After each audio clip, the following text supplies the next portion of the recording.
Assalamu alaikum and welcome back to the channel. This is Red Dissection. I'm breaking down Manchester United draw against Burnley at Old Trafford on the weekend. Coming into the match, United were almost mathematically out of the Champions League spot, and after the match, certainly, definitely, they're out of the running and out of contention for Champions League spot. But story of the day wasn't the fact that United will not play in the Champions League next season, but the fact that we were dominated and outplayed, outfootballed by a side that are probably one of the worst team in the league, and they're definitely one of the prime candidates to go down. They're 19th in the league, and they were playing as if they were prime Barcelona. United had the chances.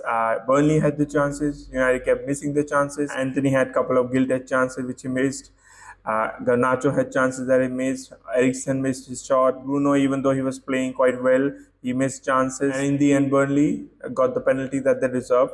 To be honest, they were the better side, footballing wise. They were controlling the tempo of the match, 52% possession at Old Trafford. And honestly, I think United doesn't deserve even the draw. They got the draw, but I think Burnley would be disappointed. I think they could have easily gotten 3 points, and that would have helped them in staying up in the league. Coming to statistics, Burnley has 16 shots, 52% possession, a lot more passes than Manchester United. They were dominating the play. Even when they went 1-0 down, which was a defensive mistake from them, and Anthony capitalized on that. They never let go of their fundamentals. They were playing out from the back, spraying the ball around. The keeper had a great game, Muric. I thought he was exceptional. I thought he was probably the man of the match. And keeper gave another Phoebe penalty. It was a similar assault that he did against Wolves, and he got away with it. Obviously, he's not somebody who learns from his mistakes, and he keeps on repeating them, and eventually he got punished for it, and rightly so. Yeah. Burnley deservedly got the equalizer. I think they were the better team on the whole. The United had more clear-cut chances, but I think being outclassed by a Burnley team that is prime to be relegated is another black star and black mark on the CV of this Manchester United manager, who's certainly not good enough. Coming to player rating, of course, starting with ONANA. I thought overall, before the mistake, he had a decent game. He made some good saves, and there were no complaints with him before that, but eventually he got them the equalizer. Obviously, on the penalty, he usually jumps one way. ANTONY, I thought that was a good finish for him. He read the keeper and slotted it in the opposite end of the goal. But this mistake is certainly not excusable, it's unforgivable, and certainly he gets low score because of that one mistake that cost us the victory. Aaron Wan-Bissaka mostly invisible. They weren't attacking too much from his end, and he kept his man quiet. Attacking wise, he doesn't give us anything. He's just completely blunt. Attacking wise, he doesn't have the footballing IQ to contribute in any way. Anthony was bright on his side, but I hardly saw Aaron Wan-Bissaka involved in any kind of attacking play. He had one opportunity to shoot the ball, but he dilly-dallied, and the opposition got the ball away from him. He was certainly not the worst player on the pitch. Casemiro was probably the best Manchester United player apart from Bruno Fernandes. I thought his use of the ball was clever. Defensively, even though he found himself in a lot of sketchy situations one-on-one, I thought he kept his balance well. He stayed on his feet and was aggressive in the tackles. An accomplished performance from Casemiro, and certainly better than what we've been seeing with him in the midfield role. Another decent performance for Harry Maguire. He's been consistent over the last month or so. Another good game for him. Obviously, he found himself in some scary situations one-on-one. He had some last-ditch interceptions to prevent them getting their goal-scoring opportunities. I thought he was decent. Obviously, his lack of pace is for everybody to see, and he was certainly exposed a bit more in this match than Sheffield United. But overall, it was a decent game. Diogo Dalot was abysmal. He wants to get involved in midfield and contribute to the attacking play, but defensively, he leaves his place too often. There were so many opportunities for them to counter-attack from his side, especially like Foster dropping in that hole that he left in the left back position. The way he plays, we're certainly not equipped in terms of our overall team structure to give him that kind of freedom to go into midfield.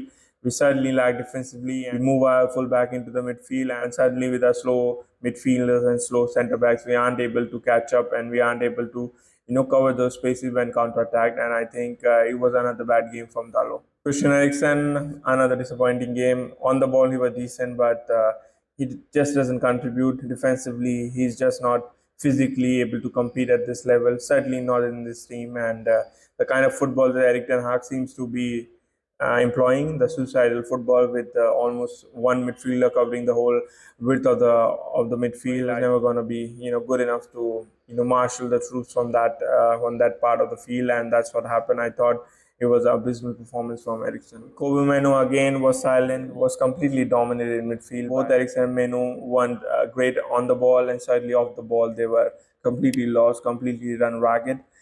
The use of the ball by Burnley was excellent, and they couldn't cope with it. Obviously, Bruno goes on its suicidal maniac runs, and they are left on their own, the two midfielders. I thought they were given a run around by the Burnley midfield. Anthony, I thought he had a frustrating game. Overall, I thought he was bright.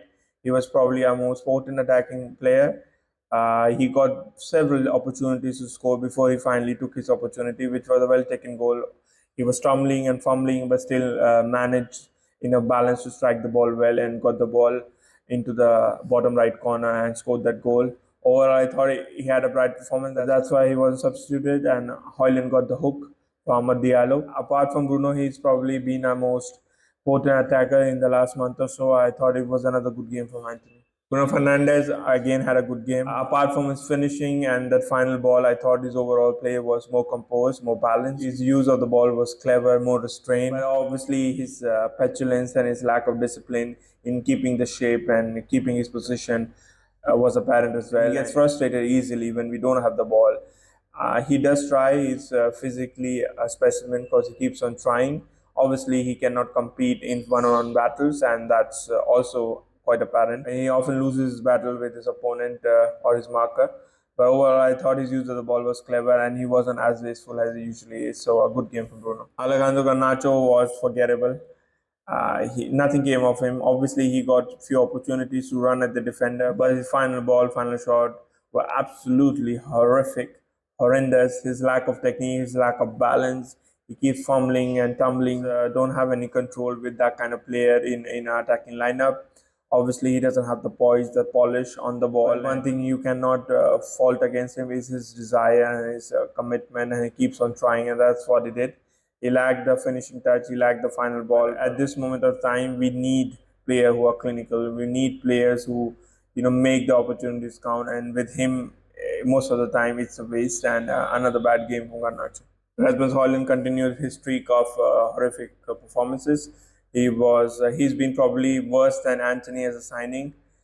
He's got 14 goals overall. That's down to 2 purple patches. His overall contribution to the game is absolutely horrendous. He's an anathema to our attack. He breaks down every attack. His first touch, his movement, he keeps on tussling with the defender when there is no need. He's not able to give any kind of knockdown to his. He's not able to get involved in the game. He's not able to hold up play or contribute as a front man. Usually he doesn't give any service, but he's probably one of the reasons why he doesn't get any service. And whenever we do get an opportunity to throw the ball into the box, he's seldom to be found anywhere near where he should be. He's just a lost cause for me because he's not showing us anything, any rudimentary skill that he should have as a striker. And it seems like he has never played in that position. And he got few goals this season in a couple of patches. That could be a fluke. I don't know. He certainly doesn't inspire any kind of confidence in me, and I just don't see any way forward with him as at the helm as our frontline striker. And certainly a successful Manchester United attack. Ahmad Diallo came in for Hoyland. He was playing that number 9 role. Obviously, he wasn't comfortable in that position. He got a couple of shots off. I think he looked timid. I need more for him. I need more threat, more menace, more bravery on the ball, more courage. You can see why he is a little timid and meek because he hasn't been given proper opportunities even after his heroics in the FA Cup.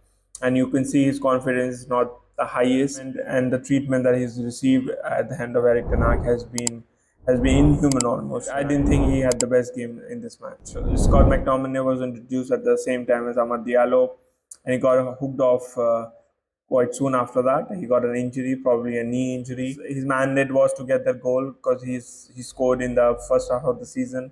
I think he's got like 7 Premier League goals. Obviously, he didn't get any opportunity in this match, and he didn't bring any kind of control to midfield. I think he does provide a level of physicality that the midfielders don't provide. And if his injury is severe, it could be a big loss for Manchester United. Sofyan Amrabat also came on in the second half. Didn't contribute much. Obviously, attacking wise, he wasn't involved that much. We didn't have enough ball to control the tempo of the match. It was Burnley who were giving us a run around literally in the second half. He got stuck into some tackles, but otherwise, not much to tell you with his performance. Mason Mount came on in for injured McTominay. didn't have much to contribute. Obviously, he certainly looks a great misfit at this club.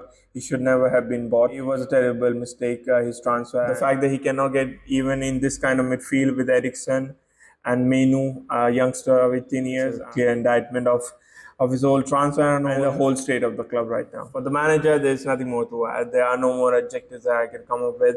I can, but sadly they won't be flattering for him, and I don't want to waste my energy on him anymore. He'll be a mercy killing if he goes. He just needs to be put out of misery, and we need to just move on from him. I rather see an interim manager till the FA Cup final. Probably he'll give us a boost for certain players who get that opportunity that they haven't gotten this season, the likes of Ahmad, and we might get a jammy win in the FA Cup final. But apart from that, there's nothing to look forward to for the rest of the season. Obviously, we are just on the brink of not qualifying for Europe at all.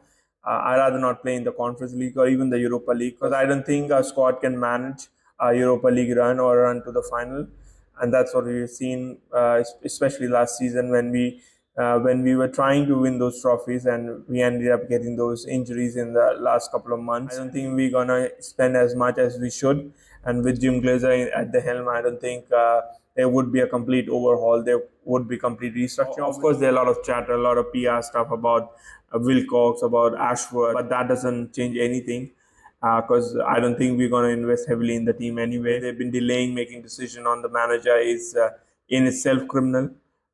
They've let it rot further since they've come in and actually done anything apart from giving us lip service. And the manager was the biggest thing that had to be changed and altered, and they haven't done anything with it. Them being from Manchester, being that British, there is this tendency of the local fans to give him more patience, give him more time. We know what we lost on with Qatar, inexcusable in my view, and certainly Ratcliffe has a marker on his back, and he'll be judged accordingly. We won't be swayed by this PR stuff and the puff pieces that keep coming in, both in the mainstream media as well as other content creators, obviously who are slavering and trying to cajole a response out of this new establishment. Obviously, we are not going to do that. We are not complacent like that. Obviously, we'll keep being honest and always keep it halal on this channel. We'll be back with the Red Prep show for the Crystal Palace match. Please join us for that. Until then, take care, do good, pray for Palestinians and all the oppressed people all across the globe. Assalamu alaikum.